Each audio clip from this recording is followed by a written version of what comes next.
একজন ব্যক্তি আল্লাহর হাবিবের কাছে আইসা প্রশ্ন করলেন, ইয়া রাসূলুল্লাহ, ইয়া হাবিবাল্লাহ, ওগো আল্লাহর হাবিব, বলেন কিয়ামত কখন হবে, কিয়ামত কখন হবে? অন্য হাদিস শরীফের ভিতরে আছে, মান মাতা ফাকাদ কামাত কিয়ামাহু। মানুষের যখন মরণ হয়ে যায়, এটাই হয়ে যায় তার জন্য প্রথম কিয়ামত। কথা বলেন ঠিক কিনা?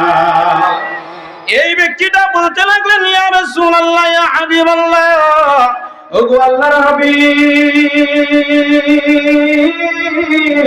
বলেন না কিয়ামত কখন হবে?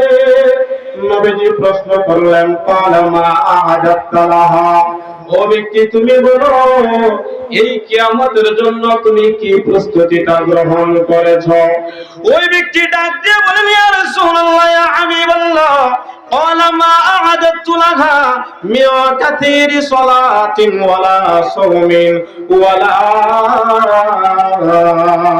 সাদাকাতিন ওয়ালাকিন্নী উহিব্বুল্লাহ ওয়ালাকিন্নী উহিব্বুল্লাহ ওয়া রাসূলাহু। আল্লাহু আকবার। ওই ব্যক্তি ডাক দিয়ে বলে, ওগো আল্লাহর হাবিব, কিয়ামতের জন্য তেমন বেশি কিছু প্রস্তুতি গ্রহণ করতে পারি নাই। আমি বেশি পরিমাণে মিন কাতিরি সালাতি, বেশি পরিমাণে নামাজ পড়তে পারি নাই। মিন সালাতি কাতিরিন ওয়ালা সাদাকাতিন, আমি বেশি পরিমাণে দান সদকা করতে পারি নাই। ওয়ালা সাওমি, আমি বেশি পরিমাণে রোজাও রাখতে পারি নাই। মনোযোগ দিয়ে শুনবেন, তিনটা কথা ব্যক্তিটা বলেছেন।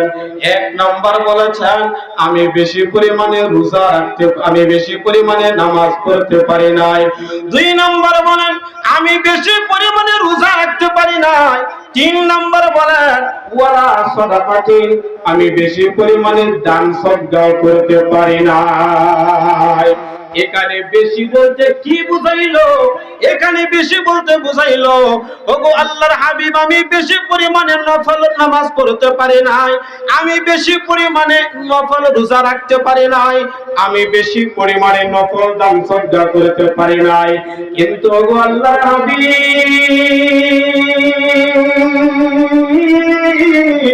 আমি একটা কাজ সবচেয়ে বেশি করেছি, সবচেয়ে বেশি করেছি। ওয়ালাকিন্নী উহিব্বুল্লাহ ওয়া রাসূলাহু। ইয়া রাসূলুল্লাহ, ইয়া হাবিবাল্লাহ, বেশি পরিমাণে নামাজ পড়তে পারি নাই, বেশি পরিমাণে রোজা রাখতে পারি নাই, বেশি পরিমাণে দান সদকা করতে পারি নাই, কিন্তু এই দিনের ভিতরে এক নাম্বার আল্লাহ, দুই নাম্বার হলো আপনার ভালোবাসা, অর্থাৎ নবীজির ভালোবাসা এই অন্তরের ভিতরে সবচেয়ে বেশি রেখেছি। আর একটু চিল্লা বলেন না সুবহানাল্লাহ। আমার আপনার নবী এই কথাটা শুনে এত খুশি হইল, এত আনন্দিত হয়ে গেলেন, নবীজির জবান দ্বারা বের হয়ে গেল, ক্বালা আনতা মা'a মান আ'বাদতা। ওরে সাহাবী শুনো,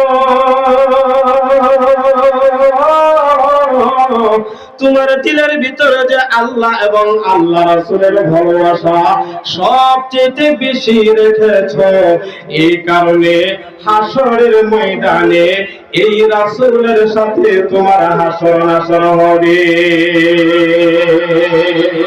এই রাসূলের সাথে হাসরের ময়দানে থাকতে চাই কে কে? নারে তাকবীর, নারায়ে তাকবীর।